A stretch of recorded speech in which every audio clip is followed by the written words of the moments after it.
Hello, everybody, and happy Wednesday to you. Yeah, happy Wednesday. How you all doing out there? I had to quickly look up and check what day of the week it was then. It's one of Well, this those. is it. I was convinced it was Tuesday until about an hour ago, wasn't I? I don't Yeah, know why. I'd gone into some kind of time slip and I thought that's it was it. Tuesday and not Wednesday. But there you go. These things happen, don't they? The fun of the energy at the moment. Yeah, lots of it. Lots of the solar flares are entertaining, aren't they? Oh, yeah, absolutely. That one over the weekend was unbelievable, wasn't it? It really was. It It really really was. was. Fun and So, games. Tim and I are here together today, just chatting about our workshop that we've got next Tuesday night on the 2nd of May called Reclaiming Your Master Wisdom. We just thought we'd do a quick video and tell you all a little bit more about it, really. Yeah. Well, So, this started actually kind of with the solstice last year. If you joined Tim and I for our workshop that we did in December, one of the things that happened, it was to do with the timeline convergence, which Tim and I have spoken out about quite a lot since. But basically, the kind of 3D, 4D, and 5D timelines all became integrated, and time as we know it changed. You may well have noticed, funny enough, just what we were talking about the things flying by these days. There never seems to be enough time in the day. And no. it's all part of this process. But because of that, what happened was the past, the present, and the future aren't quite the same as they were before. And this has opened us up to access a lot of our past wisdom and things like that in a way that we haven't done before. And if you joined us on that particular workshop, we took a journey into the halls of Amenti. And as we were leaving, basically all of the doors to the chambers unlocked themselves. And if you're not familiar with the Halls of Menti, basically it's a repository of all of our information of every single person going back through time. Tim's probably the best person I can possibly think of to talk about this a little bit more, actually, so I might just drop you in it for a minute. Yeah, drop me in it. I mean, the halls of Amenti are a vast cosmic library. So if you think about, you've got us lot on Earth who are going through the Ascension process, and you have all of the other souls from around the cosmos, most of them occupying higher spaces in non-physical. Every single soul who's serving in whatever capacity has what we call a master room.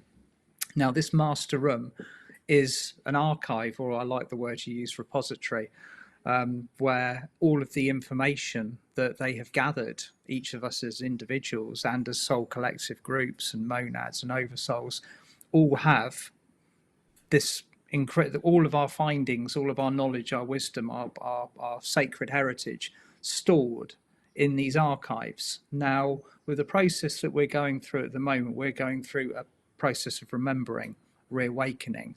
And the really fun part, or the really interesting part about this awakening, this process of remembering, is reclaiming what belongs to us, reclaiming who we truly are.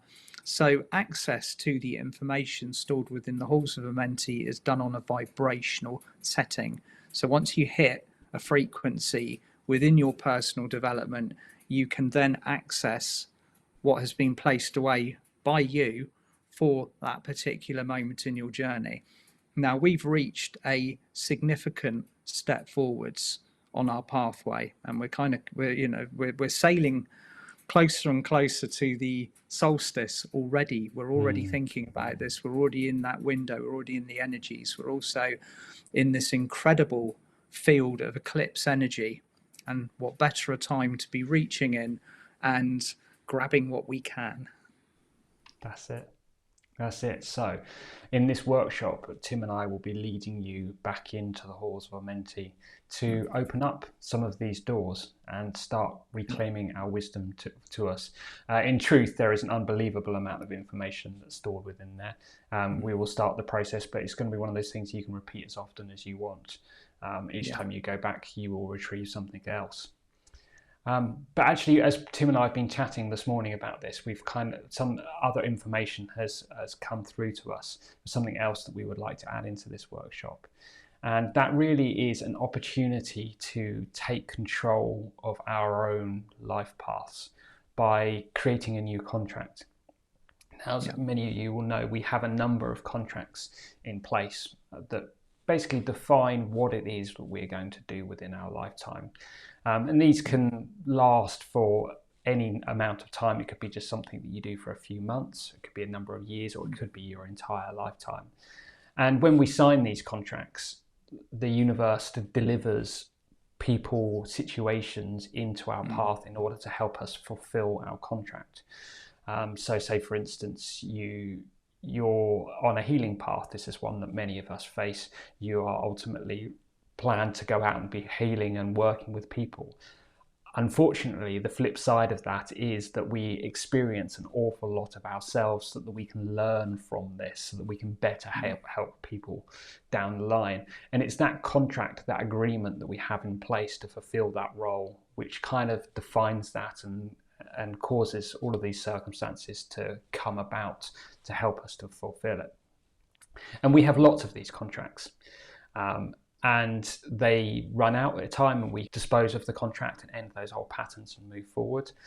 But for the most part, these are done before we come down to planet Earth, our higher self. We have all sorts of discussions with our guides, with the angels, with our oversoul, with lots of other beings, and we agree on what we're going to do on our path. But when we get down here, we often don't remember any of that. So these things can often seem very challenging and quite often very unfair. Now, the thing is, though, we do have free will down here. As much as it might not feel like it sometimes, we do have free will, and we can make choices about what we want to do with our lives. And I think, this isn't so much about saying, oh, it seemed like a good idea up there, I don't want to do it anymore, throw it out the window, I want an easy life. This is more about taking control of our situation. And we are being presented with an opportunity as we do this, as we claim this wisdom back, to define a new contract, to pick the life path that we want to walk. And it may well be, and it wouldn't surprise me one bit if it was very similar to your overall life path, but maybe there's just a certain direction that you want to go in. Certain things that you want to achieve within your life. And defining that in a contract is a very powerful way of doing that, because, as I say, it will manifest those circumstances into your life to make that happen. It's a good point. It's a good point about the manifestation. As we've been talking about this, David, this morning, it's becoming more apparent what this workshop's actually about, what we're being asked to do, instead of being many of us feel like we're pawns in a game. Like we've got that whole, where's the Ascension buffeting going to take me today? What's going to happen to me? We're being asked to acknowledge ourselves as masters. We're masters of light. We're in the process of remembering what that entails, what that feels like, what the levels of responsibility are. The biggest responsibility that we have on this pathway is for ourselves. So in order to do that, we are being offered the opportunity to reclaim our process. And this is going to be a very interesting workshop, how this pans out, how we go in and how we're being asked to interact. We're going to be working with the Intergalactic Council, the Board of Karma, the Earth Council, the Atlantean Council, and probably anybody else who decides to turn up on the night as well. So it's going to be a high frequency meeting, but ultimately we're going to be in the driving seat, being asked to take charge of our forward movement from this point onwards. What do you want from your life? What do you want to be doing on this ascension pathway ultimately? And if that is in conflict with where you are now, are you going to take these steps to rectify your trajectory? It's quite a big move. Absolutely. And, along with defining those new contracts, there's an opportunity to redefine the old ones. If, as Tim says, it is in conflict with where you are now, perhaps you're going in a direction you don't want to do, it's an opportunity to review that. And this is an incredibly powerful process, in fact, a life-changing process that's not one to be underestimated. So it should be a really awesome workshop. a good Ascension boon. I think I particularly like that. Yeah, I like that. I like that. No, I'm looking forward to this. This is going to be an interesting meeting. Absolutely, absolutely. Yeah. So that is next Tuesday, the 2nd of May. 2nd of May. That's it. 2nd of May, and just before next, we've got another powerful lunar event on the 5th. Of course, So we we're going to be. Of course, we have. So on the 5/5. yeah, exactly. So we're building up for the energy of that. It's round 2 of the eclipse season, so we've got more eclipse energy coming in, and so I think this is a lunar eclipse coming up this time. If I'm wrong, I'm sure the astrologers amongst you will correct me, as I'm very happy for them to do. Okay. Amazing. So yeah, we're really looking forward to seeing some of you there. We'll pop all of the details in the links below. Check it out, and if you feel like joining us, we would absolutely love to see you there. Absolutely. Looking forward to it, David. Looking forward to it, brother. We'll See you soon. Sending you all so much love. Lots of love. Bye for now. Bye. Bye.